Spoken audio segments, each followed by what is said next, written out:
in the building. That's what's going on. We are back again. Much appreciate every single one of you. My baller. I'll say this now. We do need a striker now, right? But we are not getting distracted.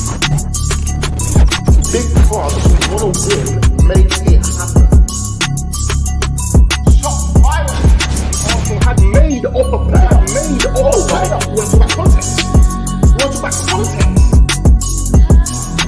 The problem I think Arsenal had is also what Man United done. We're sitting there back in a 4-year process.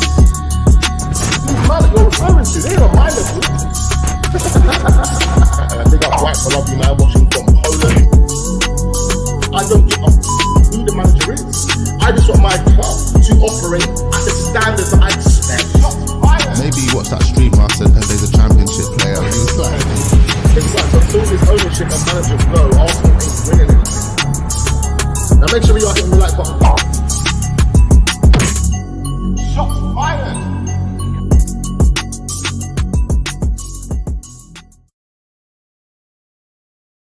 Yes. So what's going on, people? Welcome back to the channel. We are back again. Thursday, the 8th of February, 2024. Big up every single one of you. We're going to be diving in, look at the latest news as we usually do. Make sure we are hitting the like button, all of that type of stuff. And yeah, man. We're coming close to the weekend. We're going up against West Ham. That's going to be a big one. I actually watched the stream back yesterday. I realized that I didn't have this mic on. But yeah, we've got the mic on today. Let me know how I'm sounding with this brand new spanker of a mic. Love this one. Makes the stream sound so much better. Big up all the real ones. We are going to West Ham on the weekend. It's a big one, another big one. Are Arsenal going to get another 3 points? Can Arsenal build on the momentum that they have been building on over these past couple of games, ladies and gentlemen? I'm excited. Are you excited? Hey. You know, it's an exciting time for Arsenal, man. We're back in the race. We are still there. We've got Champions League football coming up. Porto, yeah. Go over to Portugal. Take Fabio Vieira back over there. Say, yeah, keep him. There's talks to suggest that Fabio Vieira actually could be going out on loan or being sold in the summer. Arsenal, they're not too sure if Fabio Vieira is going to be the player that they initially thought, and they're looking at bringing in Martin Zubimendi. They want Martin Zubimendi to come in, and there's going to be no space for players like Fabio, ESR, so there will be movement in the summer. There will be players leaving. I reckon there's going to be a slight squad overhaul. We're going to see 4, 5, maybe 6 players leave, and some of those names could be surprising. But there will be reinforcements brought in. We are going to be talking about some of those reinforcements in this stream. Martin Zubimendi being one of them. Actually, there's a word out there that the numbers that Arsenal are willing to offer Martin Zubimendi have been revealed. They are there. We're going to talk about them. We're going to discuss them. How much money is Arsenal willing to give Martin Zubimendi? It does look like a deal that will take place. It seems inevitable at this moment in time. A lot of the reports are suggesting it's a priority. Arsenal want to bring in another midfielder. They want to build a long-term partnership with Declan Rice. They want to find someone to come in so they can build that long-term, partnership basically. And Martin Zubimendi looks like he is the player. A number of teams are looking at him as well. You've got Barcelona interested. You've got other teams in England interested. I heard Man City were looking at him a little while ago. I'm not too sure how true it is. Big up every single one of you in the building. Make sure we are hitting the like button, do subscribe, all of that type of stuff. Big up Nataro in the building. Big up my guy Russell in the building. We've got P. White in the building. We've got A9 from the lane in the building. I appreciate you, man. Big up DS Electronics. He says Mike is fire. I appreciate that, man. I appreciate that. This is your support right here. This is your support right here. You get me? The money that we earn off the channel has been reinvested into this lovely mic right here. So big you guys up. This is yours. No way there. But big up every single one of you, man. Big up every single one of you.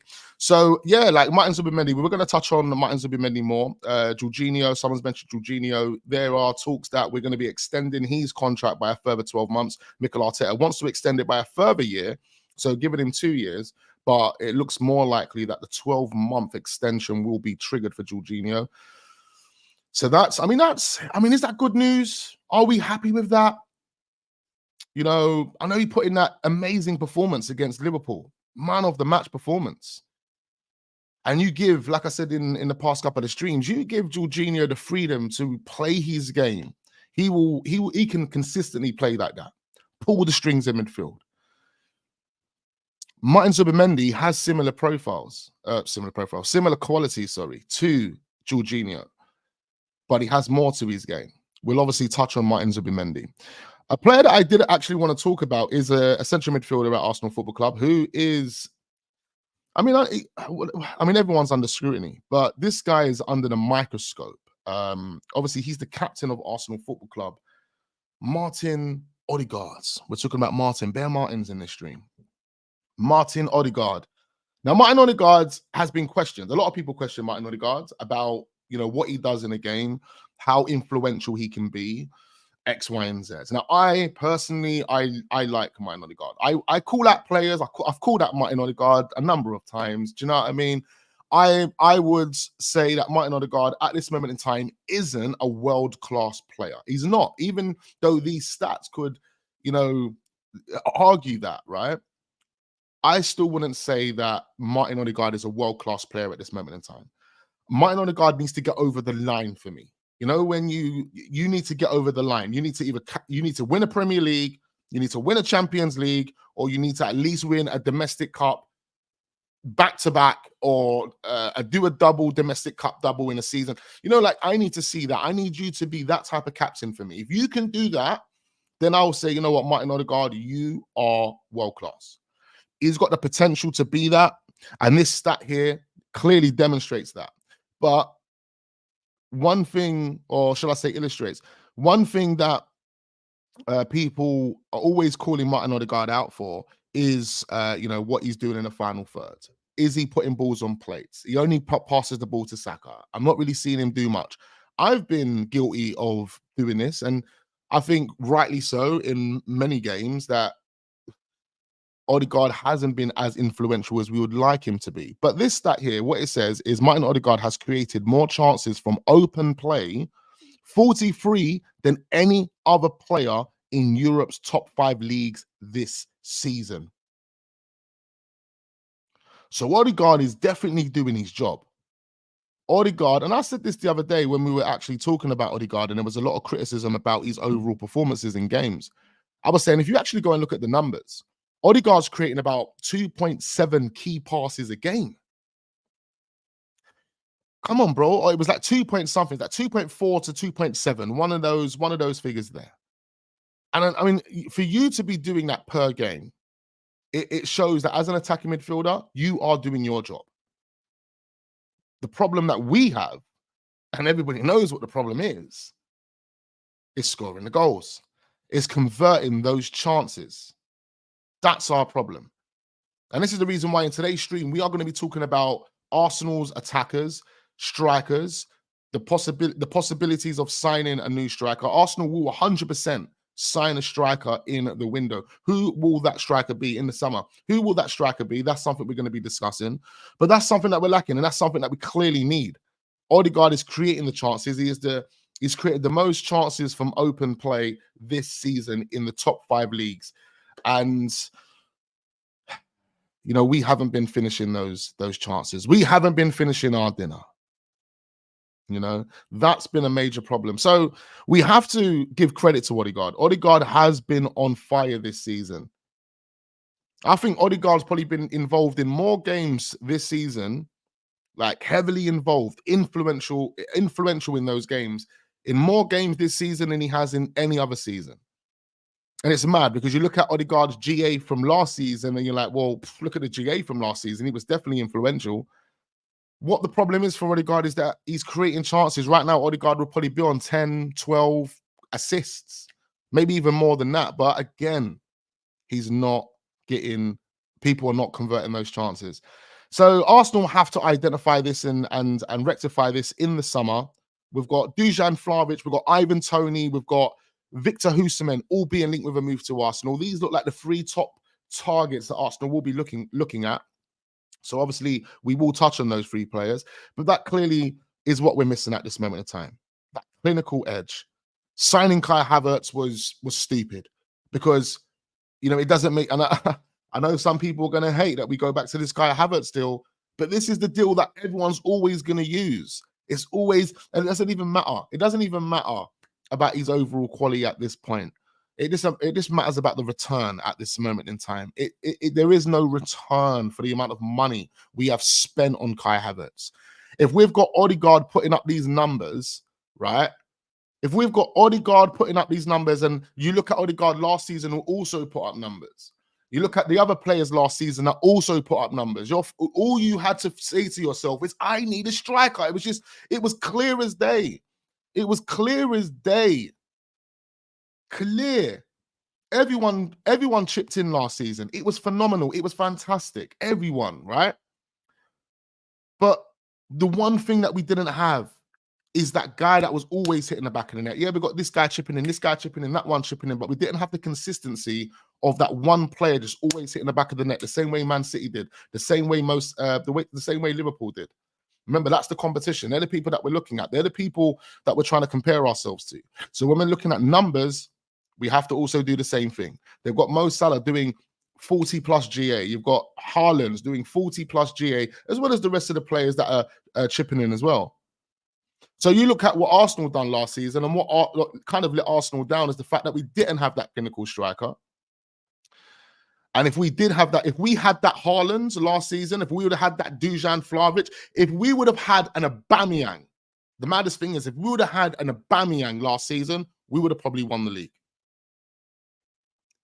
And that's yeah, man, it's crazy. It's crazy. So again, you know, we should have identified this in the summer. You look at Jesus, you look at Eddie Nketiah. Their stats told us last summer that they were missing chances. They were missing a lot of chances. Chances were being created for them, which means that more of our midfielders, Odegaard would have probably got more assists last season. Instead of 15 goals and 7 assists, should have been the other way around. 7 goals and 15 assists, especially from the position that he plays. But he would have got more assists. But we had strikers in Eddie Nketiah and Jesus that wasn't converting the chances last season, especially in the back end of last season. They were in the top 5 for worst strikers last season. Eddie Nketiah and Jesus, top 5. Another player that was in the top 5 was Kai Havertz. He was number 1. He was the worst striker last season in the Premier League. The worst. The worst. So right there, just forget Kai Havertz for a minute. Right there with Jesus and Eddie Nketiah, you can see that I need a striker. But instead of signing that striker, you sign Kai Havertz. And that has to be one of the, when you put everything into context, when you look at everything there is to look at, even looking at this data with Odegaard on the screen, saying that he is creating enough chances. He's created the most chances from any playmaker in Europe this season. So the same problem. It just says that that is the most incompetent decision that Arsenal have ever made or ever even allowed to happen. Signing Kai Havertz. It's the maddest. It's the worst. Now, and this is the reason why the PR is so mad, because people have to now kind of turn you away from the facts and turn you into delusion, because that's what they've done. They've turned you away from reality and they're like, no, buy into delusion. That's what man have done. So all the PR is straight up delusion. There is nothing that you, man, can say to any of us that understand the game that will convince us otherwise. Kai Havertz, what he is producing and what he's more or less doing at Arsenal isn't really beneficial, hasn't significantly improved us. And what this decision has ultimately made or ultimately taken away from us is the chance to actually have that striker to bag the goals that we needed, even last season and including this season, because the data shows you exactly the same thing. So big up Martin Odegaard anyway, man. Big up Martin Odegaard, because Martin Odegaard is doing his job. He's doing his job. He's doing his job. The only person that ain't doing their job is Mikel Arteta. Well, he is doing his job, but, you know, he ain't identifying the players that would improve on Odegaard. If you would have gone and got a striker this season for Odegaard, where do you think Odegaard would be? Where do you think Odegaard would be? Odegaard will be doing numbers. His assist record would be through the chart at this point, based on how many chances he's been creating. Let's just say, look, he's created 43 chances from open play. I know we're on this subject for quite some time, quite long. I do apologize, but this is the last thing. He's created 43 chances in that space of time. 43 chances to score a goal. 43 chances. Yeah. Let's just say we converted 20 of those chances. 15 of those chances. That's 15 assists for Odegaard. How many? Let me just quickly check and see what Odegaard's stats are saying. Because if Odegaard's stats are really underwhelming, I'll be disappointed, man. And again, I won't be disappointed in the players. I honestly won't be disappointed in the players. I would be disappointed in the manager at the fact that you have not, in 2 windows, not identified this problem and not rectified it.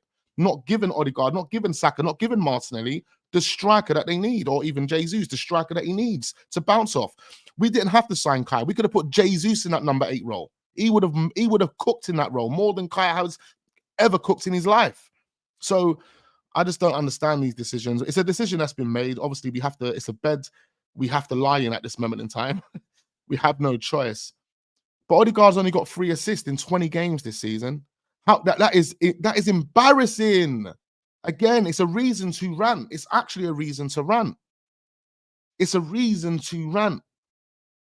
Sorry, guys. If you care about your football club, it's a reason to rant. Odegaard's got 3 assists. 3 assists in 20 games, bro. 3 assists. Let's hear that for the ones at the back. He's got 3 assists in 20 games. But he's created the most chances in Europe. He's created the most chances in Europe, but he's only got 3 assists in 20 games. And you're telling me the manager in 2 windows failed to identify the problem. Failed to identify the problem. Because this data continues from last season as well. Like I said to you, last season and in this season, Odegaard's been doing up 2 point whatever key passes per game. The guy's been creating. He's putting balls on plates for dons who ain't finishing their dinner. Mikel Arteta's failed to identify that. It's a problem, bro. It's a problem. So now we go into this window, or now we're going to go into this summer window, sorry, and we're going to be looking at strikers. We have to be looking at strikers, aren't we? Facts is totally embarrassing about Odegaard. He's a number 8, not a number 10. It's mad. He's got all these chances created and only 3 assists. This says a lot about how we are scoring goals right now. It needs to change. It needs to change. Something needs to happen, and that's Mikel Arteta obviously bringing in a striker. It's just clear as day. I just can't. Why we're upset and why we're frustrated is why he hasn't identified that in 2 windows, man. You had summer. In the summer, you buy Kai Havertz, who was the worst striker in the Premier League last season, based on the data that we have. And then we go to a January window. Instead of putting together a plan that can get you a striker in that window, you decide that, no, you're happy with Eddie and Jesus. It's like these men are intentionally throwing away competitions in a bin. It's like these men want to lose. It's like these men don't want to win, you know. It really winds me up, bro. It really, really winds me up. It's like these men don't want to win. Come on, man. Even Edu, all of you, man. How will you all sit there and allow that to happen? Allow those decisions to be made? None of you actually looked at any of this and said, you know what? This isn't right for the club moving forward. We just got ourselves back into the Champions League. We just come finishing second. A man wants to go and sign Kai Havertz and not even identify a striker, even though the data, all of the data in front of you is jumping out, screaming, sign a striker, sign a striker. I don't get it. I don't get it. I really don't get it. Anyway, we're going to move on, man, because I've been chatting this waffle for quite some time now. River Plate got a young player called Augustine Roberto. Scored a goal today or yesterday, whenever it was. Arsenal are currently looking at the player. They're currently looking at the player. They're looking at young players, as we do know. Marquinhos, we're going to touch on Marquinhos quickly. He's obviously gone back to Brazil. There is an option to buy in that Marquinhos still. And you know what doesn't sit right with me? The fact that I can't find how much that option is. I can't find it anywhere. It doesn't sit right with me. I need to know. Why? Because I need to question this deal. Marquinhos was a flipping fraudulent deal, and all of a sudden, within a space of 2 years, the reports are telling us that Arsenal are willing to cut ties with the player. Well, they're obviously, because they've put an option to buy in there. So, you know, Edu left red-faced as cut price Arsenal transfer backfires. Of course it's going to backfire because there was nothing in it in the first place. We didn't have to give Sao Paulo the 3 million. Arsenal set to give up on Edu signing after just 18 months. But why? Why have Arsenal decided to give up on Marquinhos? You know, some sort of scandal taking place, in my opinion. Some sort of scandal. But look, Arsenal were looking at this young player. I'm not too familiar with who he is. He scored two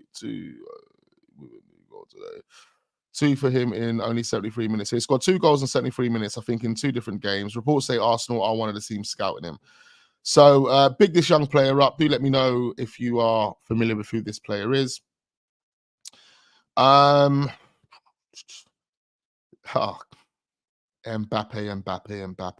50 million a year for Mbappe, ladies and gentlemen. Any club that want him, 50 million a year. 50 million a year, ladies and gentlemen. Wax, Ivan Toney runs like my dad and he's got a dodgy hip. He's only good for 1 year. Listen, we're going to talk about Ivan Toney. We're going to talk about the strikers as well. I just want Dusan Vlahovic, to be quite fair. I don't think I want anyone else. Kai can never be the worst signing. I understand the game. He had more big game moments than anyone in this team. He had more big game moments. I mean, I don't know what you're watching, my brother, but Kai Havertz is this Casper the Ghost. I mean, he's had a couple of moments. Of course, he's had a couple of moments. You know, all the players have had a couple of moments. But for 65 million and 280k a week are a couple of moments good enough?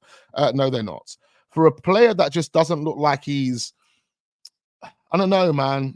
I don't know. I don't like his body language. I don't like what he offers the team. He just doesn't offer what I want him to offer. He's not clinical. He's not, bruv, trust me, man. Little simple 5-yard passes ain't gonna do it for me, mate. It ain't gonna do it for me. Sorry, Kai Havertz fans, it ain't gonna do it for me.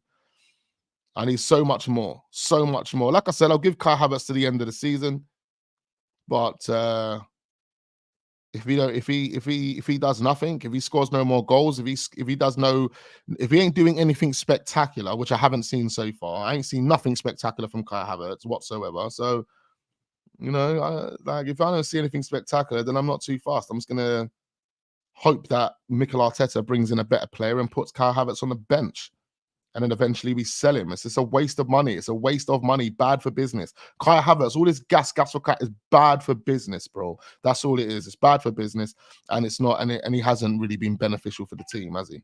He hasn't really been beneficial for the team. I ain't seen him carry no one. I ain't seen him influence nothing really. So, yeah, more or less running around like a headless chicken, in my opinion. But yeah, man, Mbappe talk. I don't know about all this. 50 million a year for Mbappe, 120 million signing bonus, and a bonus for his imaging rights, according to reports coming out in France.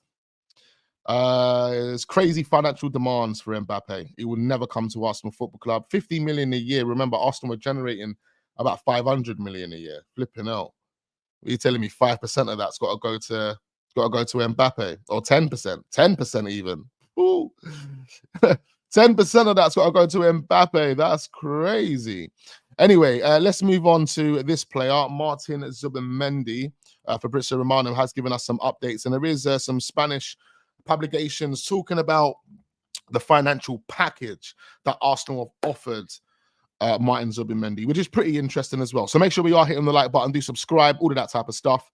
Don't go anywhere. You've got me for about another 20 minutes. Hit that like button, subscribe, all of that stuff. It's nearly the weekends, man. It is nearly the weekends. I am looking forward to it. Arsenal are back, beating up West Ham, hopefully. Havertz ain't bad, brother. He's a big game player. I like him, Wax. Yeah, man. Everyone, each to their own, innit? I don't like him. That's not to say I don't like him. I just don't rate him yet. I don't rate him yet. That's all it is. He can change my opinion. Like Kai Havertz can change the way I feel.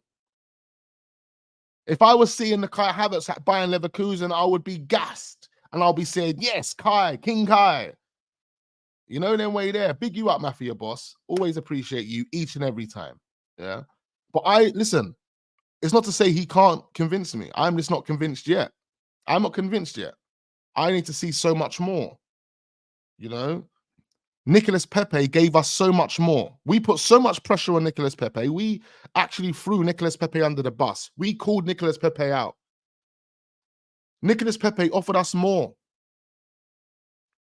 This is a player that had never played in the Premier League. In my opinion, he offered us more. Some people might disagree. But Nicolas Pepe was more direct. Nicolas Pepe had more.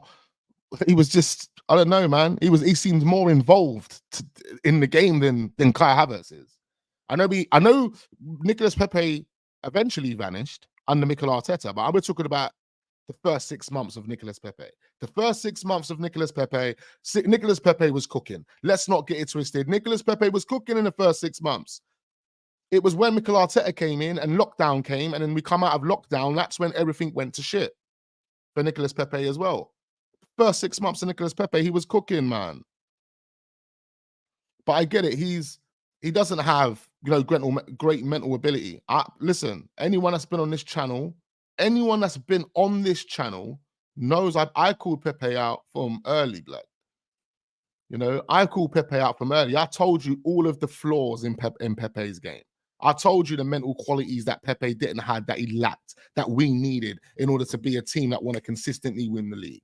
I gave you all of that. I was the one that called Pepe a championship player. Remember that. Everyone tried to butcher me for that. Where is Pepe now? You know, then way there. He's not in the championship, but he's more or less playing for a team that are borderline championship level. Let's be real. So there we go, man. Like, of course, the system as well. The system doesn't benefit all of the players. It didn't benefit Nicolas Pepe. It didn't benefit Aubameyang. I don't even think it's fully benefiting Saka. People would argue that because Saka's probably getting the most GA in the team, so they're saying, well, it is benefiting him. So it probably is benefiting him more than anything. Let's be real. But then if you actually look at Saka, is Saka doing anything different to what Nicolas Pepe was doing? I used to get pretty tired of what Nicolas Pepe used to do. I was getting tired of it eventually, especially under Arteta. I was just like, you're too one-dimensional, blood. Like you're too predictable. Everybody knows what you're gonna do. And Saka was starting to look the same. I think the only difference is that Saka is more composed than Nicolas Pepe. I think he takes his time more than Nicolas Pepe does. So, you know, when you're looking at those things there, Saka is obviously converting more. But I don't think Arteta really tried with Pepe, man. It's sad. I think we could have seen a better version of Nicolas Pepe. Don't get me wrong. But that's football for you, isn't it? That is football for you, my guy.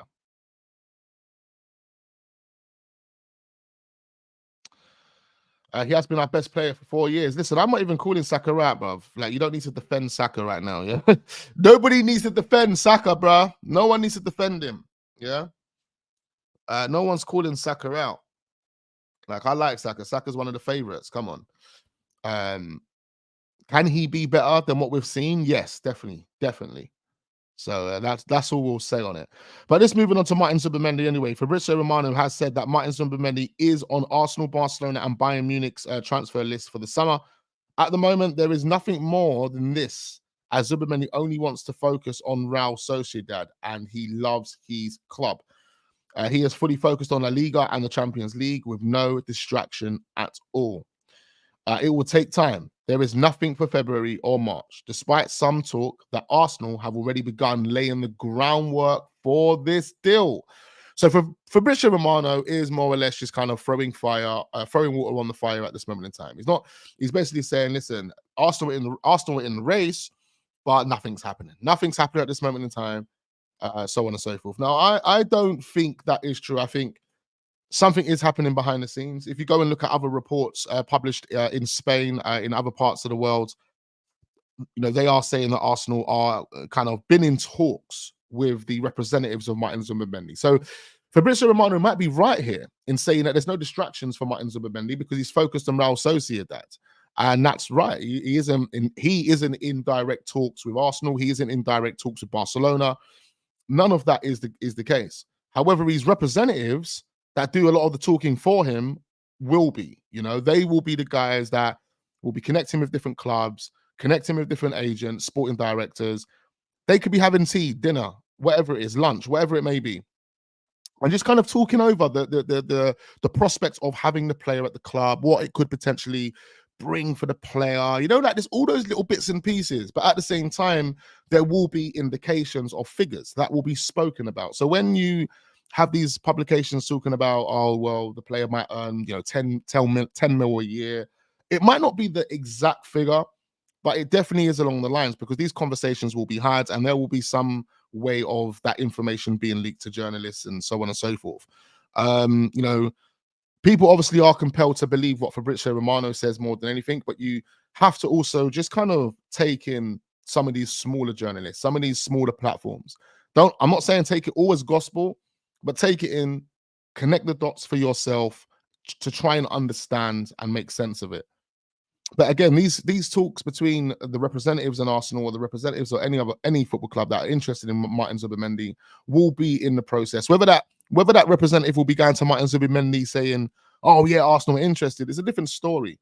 They don't necessarily need to be having those conversations with their client, but they can still be building the pipeline of interest to kind of make sure the transition of a transfer is smooth and is the right one for their client. You have to also understand is when you represent a client, especially in this kind of industry, you need to know everything about your client. Everything about your client. Martin Zubimendi being the client at this moment in time, everything about Martin Zubimendi. His expectations, his ambitions, his girlfriend's birthday, all of that. Everything there is to know about the player. So when you're having these talks with Arsenal or Bayern Munich or Barcelona or whoever it may be,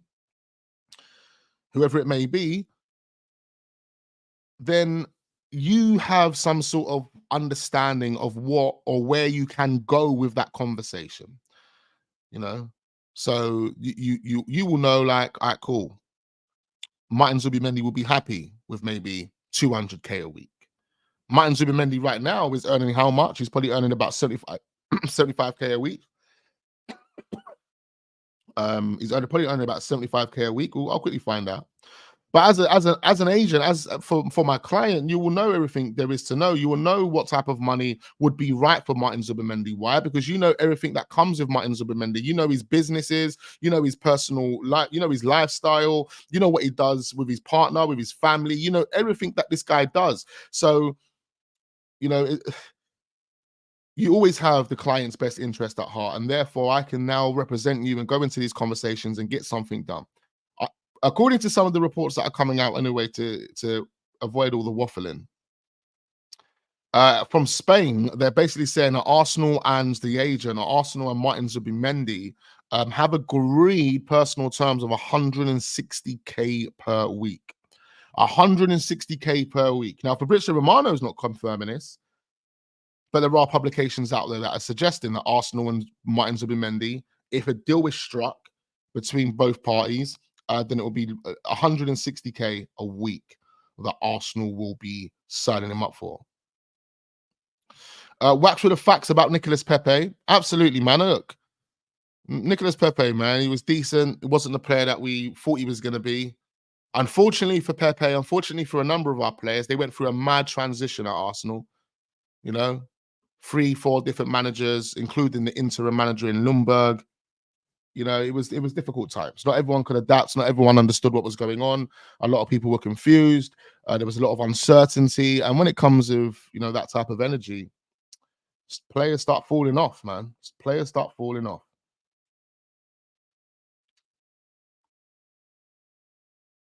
Never seen him play. Also, surely Barcelona cannot financially compete at this moment in time.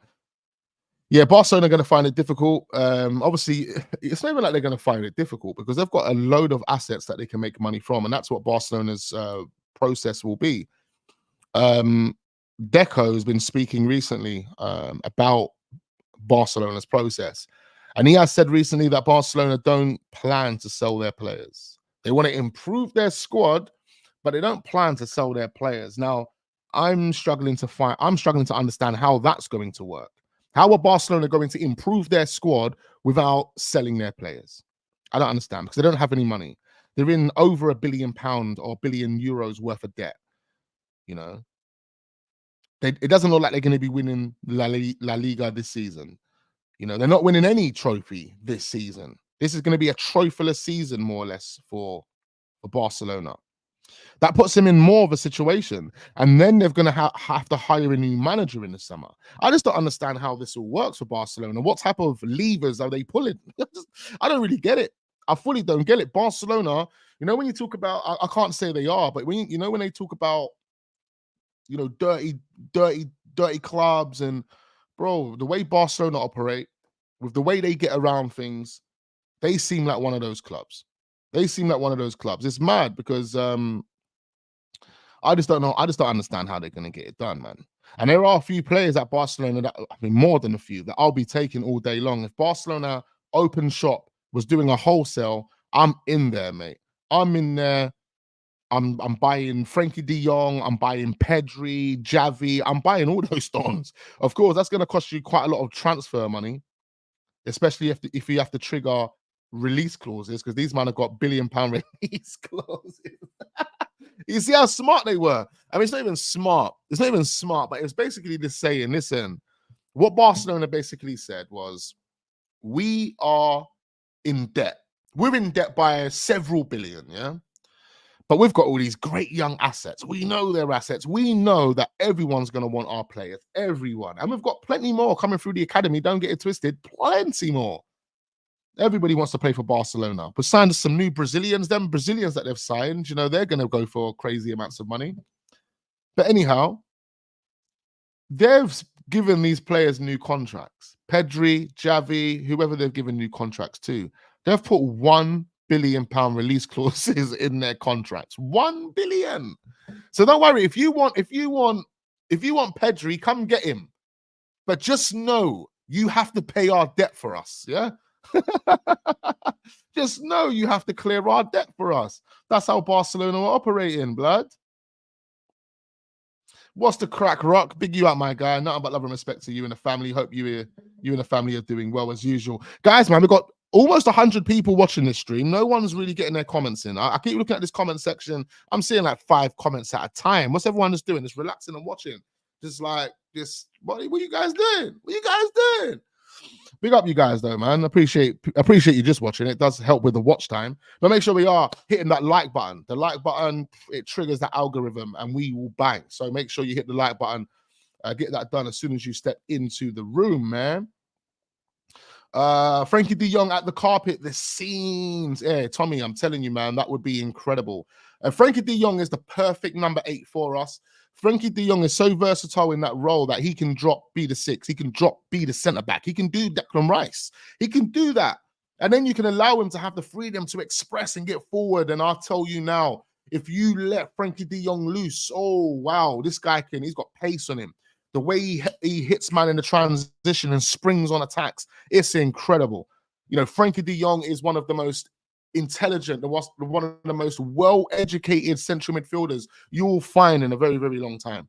It might you can't always if you had a Frankie de Jong in a perfect environment, like in a healthy environment, yeah. I don't know what's going on with my internet, man, but my reception seems to be dropping.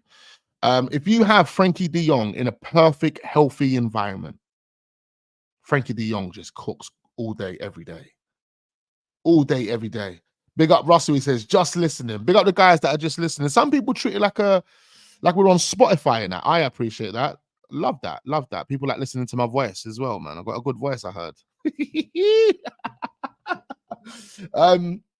Wax, did you see the South African goalkeeper Williams? He is better than Onana. And there's a lot of goalkeepers out here that are better than Onana. Let's be real, man. He's not really that great, to be quite fair.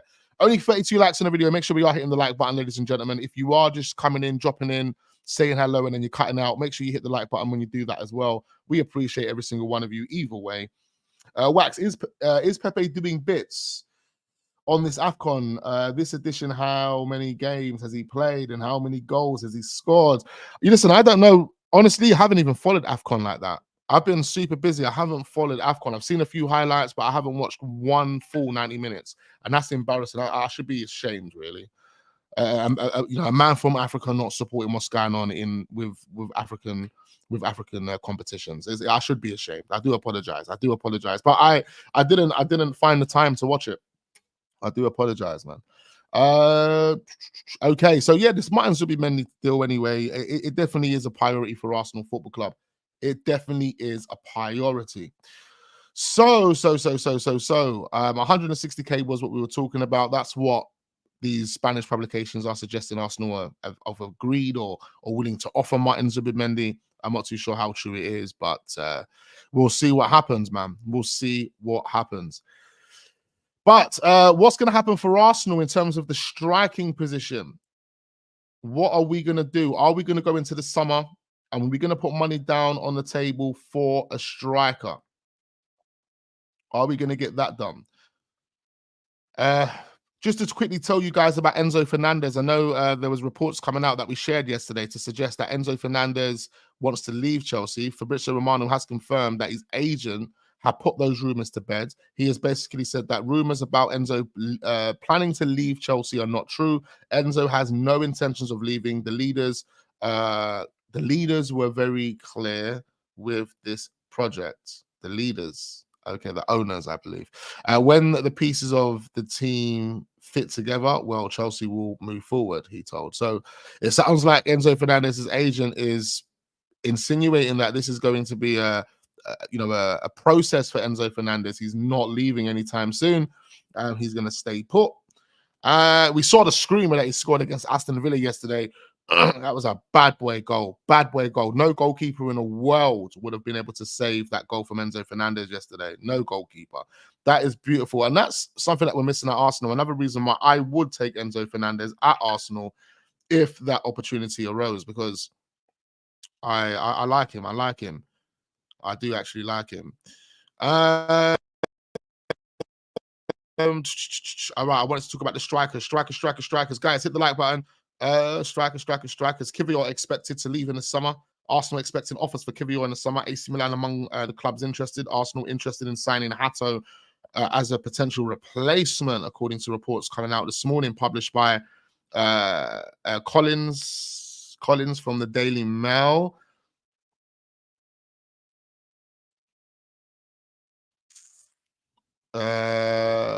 Sorry, guys. Life comes at you fast, boy. I see Lingard playing in China now. You're in China. Damn. Guy Millie Rock in China, my guy. Guy Millie Rock in China. You got Barcelona and teams in the Bundesliga trying to push for Matoma. Someone that Arsenal have been linked with recently. Okay, so Arsenal are definitely going to be signing a striker in the summer window, ladies and gentlemen.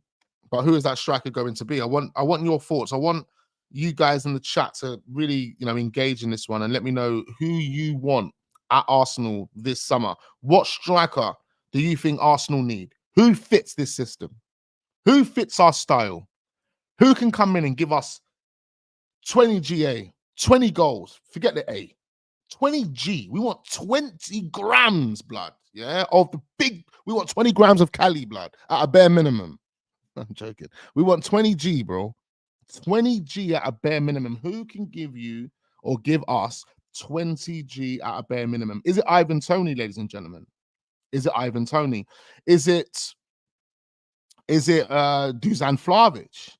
You know, is it Victor Osimhen? Who is the guy? Who is the guy, ladies and gentlemen? Do comment down below. Let me know. I need every single one of you to engage and let me know right now. We've got Vlahovic. Listen, Vlahovic for me is the man. Vlahovic for me is the man. That's the guy I want. Big you up, Static. Nothing but love and respect to you, my G. Vlahovic over Osimhen all day. This is the guy I want. Vlahovic.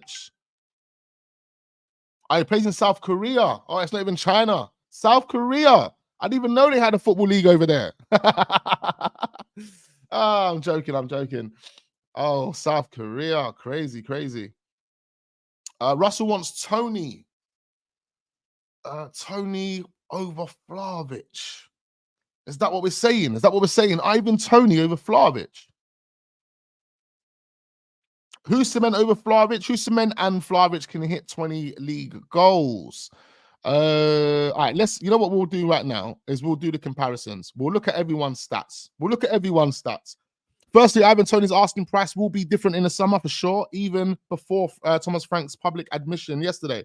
So as I said this yesterday as well. It's funny that I said this because I thought I don't know nothing about football. Listen, going into the summer, the valuation of Ivan Toney will be lower. I think we're going to see 40, 45 million. If Brentford can't turn things around and they get relegated, whoa, that price is going to just drop significantly. But Ivan Toney, is he the player that we want? Is he the player that we need? Is he better than Dujan? Is he better than Victor Osimhen? Let's start with Victor Osimhen. Victor Osimhen, we have to look at the pros and the cons with this one because it's quite a lot of money, man. It is quite a lot of money. We're being told it's over 110 million euros. It works out to be about 100 million pounds. I mean, I'm just not too sure if Victor Osimhen is actually worth 100 million pounds. I have to be totally honest. I just don't think he's worth 100 million pounds, blood. Like, what you like? What Victor Osimhen for 100 million pounds? Is that what we're doing? Is that what we're willing to do, ladies and gentlemen? 100 million pounds on Victor Osimhen. I pick up Henri. He says I like Vlahovic more than all of the strikers in the world because he will fit our style of play. Exactly. Big up my guy Henri, man. This is what I'm saying. If you look at Dujan Vlahovic, if you look at Dujan, you look at Victor Osimhen, and you look at Ivan Toney. Out of all three, Dujan fits everything that Arsenal do. The way we play to a T, Dujan comes in, he suits it. I reckon Dujan in his debut scores a hat-trick. Now, gas. I think he scores and probably gets an assist on his debut. He probably scores a screamer from outside the box, maybe a free kick or some craziness like that. Dujan's going to bat up the Premier League when he turns up, you know. I don't think people realize. And someone actually said it to me a little while ago. Serbian players are suited to the Premier League. Most Serbian players, even the unknown ones, come to the Premier League and get themselves a name. You know, this is another reason why I wanted Milenkovic-Savic as well. I was like, bro, this guy would have come in and been a beast. He'd been a beast. He would have, bro, him and Declan Rice would be carrying this midfield. Carrying. No one would have ever been able to break that midfield. Break it. You what? Milenkovic-Savic and Rice. The work rate and the physicality coming from those two dons there. And then you got to think about even the movement of a Milenkovic-Savic. I don't think people actually realize. People actually think he was a Xhaka 2.0. No. Milenkovic-Savic with the ball at his feet, even in tight spaces, he's taking players on, putting it through your legs. He's doing a mazza. Milenkovic-Savic is a baller. He's actually originally a number 10 that has been deployed to be more of a number 8, be more of a box-to-box midfielder because he's got the physicality as well. But that would have been a perfect signing for Arsenal. Him and Dujan together, I would have brought two big Serbians in together. We would have been running away with this league, blood. Come on, man. That is just bro. People will say to you, Wax, you can't play Football Manager. Signing Dujan Vlahovic and Milenkovic-Savic in the same window is really playing Football Manager, isn't it? Come on, man. Spending 100 million on Victor Osimhen is playing Football Manager. Doing 100 million on Declan Rice is playing Football Manager. You know them way there. So if they can do that, signing Dujan Vlahovic and Milenkovic-Savic in the same window should have been easy peasy lemon squeezy, blood, as well as putting another central midfielder in there. You know them way there. Wax, Isaac would be perfect. Forget Tony. He ain't all that. Listen, I like Tony, but you're right. Like, even though Tony's got 3 GA in the past 2 games since he returned, I was watching him in those games, and I wasn't overly excited by what I was seeing. There wasn't anything electrifying. There wasn't anything that made me jump out of my seat and say, "Yeah, Tony is the guy. Tony is the guy." I mean, I get more from watching Victor and watching Dusan Vlahovic. I have to be totally honest. But Tony is just, I don't know, man. It's just the mentality of the player. It's just the attitude of the player. It's just, the presence, bruv, the aura. Like everything that comes with Tony. He's a bad man, fam. Like he's a don. He's a don, bro. Ivan Tony is a don. He's a real guy. He's a real guy, blood. So on that basis, I want real guys on my team. Them way there. I want real guys on my team. Ivan Tony is a real guy. He will stand up in the war. You understand? He will stand up and be heard. You know what I mean? Like that's so it's everything that comes with Ivan Tony. I'm not going to judge him on those 2 performances, even though he got GA and he was a bit underwhelming in terms of what I was seeing. Anyway, in one of those games, he was actually pulling the strings, but it is what it is, man. It is what it is. There are better players out there. We have to be totally real, but Ivan Tony's a real one, and I will bring him in on that basis. All right. Cool. Less waffle, more action, yeah? So Victor Osimhen's stats for this season didn't have the greatest of AFCONs, it looks like. Or is that AFCON, or is that African Cup of Nations? only 2 GA in 6 games, not the greatest. But let's look what he's done at Napoli anyway. What's he done this season? I don't even know what he's done this season. I don't even know what numbers he's done. I rarely look at the numbers these days. I even rarely look at the league table. I don't even look at the league table. I'll watch about 5-6 games without even knowing what the league table is. I just want to know what the league table is looking like when we get April. Tell me about the league table then. Them way there. The only reason I look at the league table is for you guys, so I can share it and obviously know where we're actually at to give context X, Y, and Z. But yeah, Victor Osimhen, 7 goals in 13 games. He also has 2 assists. So I mean, not too bad. Not too bad. I mean, it's still a good return. I mean, it's 9 GA in 13 games. It's still a really good return. Do you know what I mean? But when I've done the eye test on Victor Osimhen, I have to be real, man. I don't know, Bobby. Like I don't think he's techie like that. He's not a techie player. Therefore, like I can't really trust him all the time in front of goal. He might just do he might be doing those ones. His touch might be a bit wild at times. He might touch it, it bounces off his shin, and he has to make up for it with his pace or whatever. Like I can see those things happening in the Premier League. You have to understand, in the Premier League, where it's so fast and intense, like who we were talking about yesterday, Enzo Fernandez as an example. Enzo Fernandez is sick. But how much time does Enzo Fernandez really get on the ball? He doesn't get no time on the ball. Victor Osimhen isn't really going to have that much time on the ball, And in Arsenal, I don't even think Arsenal are like Victor Osimhen might need space. He might need to make runs. Are Arsenal going to be a team that are going to be picking those runs out? Are we going to be finding those runs? Are we a team that are going to be doing that? Have we demonstrated that we can do that? Yeah, we have. But are we doing it on a consistent basis? No. A lot of the build-up is slow, 2 feet, ball 2 feet. Like we play a lot of ball 2 feet and making it happen from there. I just don't know if Victor Osimhen's going to be good in the Premier League with that type of style.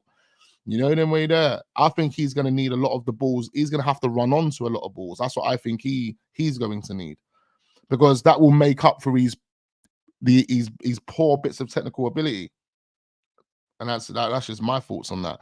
But anyway, his GA looks decent. Let's move on to the next one. We were looking at let's do Ivan Toney. I mean, Ivan Toney, we're not going to see anything. So what we have to do with Ivan is go off the back of last season. As we know, with Victor Osimhen, he had a good last season. It was 26 goals that he did score last season that we just saw there. So he did have a really good last season. Prior to that, he was doing double figures, but weren't as great as last season. If we look at Ivan Toney quickly, I don't have much time, I just barely forgot the time. If we look at Ivan Toney, my computer works. Click the fucking stat button, bloods. Yeah, I'm pressing stat. Hello, stats. Fucking hell, bro. So again, Ivan Toney. I mean, Ivan Toney's numbers are really good. He's got 2 goals in 3 games. I thought he had 3, but it's two goals. I thought he had an assist as well. I'm pretty sure I see him get an assist the other day. Maybe it didn't go down as an assist. But he got 2 goals in 3 games. We know Ivan Toney can hit the back of the net. He's proven it previously in the Premier League. He's improved every single season. Even if we look at the conversion rate just on this season, even though we don't have that much data, we can actually say there's an improvement. He's got 2 in 3. Here he's got 20 in 33, and then he's got 12 in 33. So we've seen improvements from Ivan Toney. The only difference is Ivan Toney is 27 and he's 28. He's a bit older than Dujan. He's a bit older than Victor. Victor's actually 25, so 2 years, 3 years difference there. It's really hard, man. It's really hard. And then we go to Dujan Vlahovic. I think Dujan Vlahovic has stepped up in Serie A this season, hasn't he?